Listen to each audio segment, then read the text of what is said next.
बाहुड़ा यात्रार 3 दिन पर सिंहद्वार चकड़ा छुईला ब्रह्म तालध्वज रथ तुलसी क्षेत्र केन्द्रापड़ार आराध्य देवता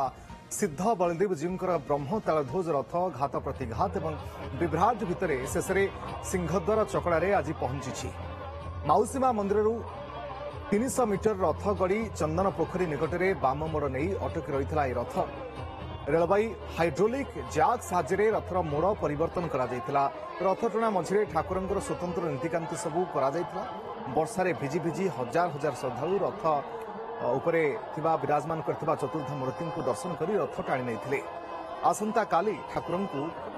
रघुनाथ बेश कर बड़देव कृपा लीला आप ठीक कथा कहले बहुत घात प्रतिघात भितर विभिन्न टेक्निकल फॉल्ट भितर फाइनाली रथ आज पहुंची जाए निज स्थान से महाप्रभु को शत शत धन्यवाद शत शत प्रणाम कोटि कोटि प्रणाम।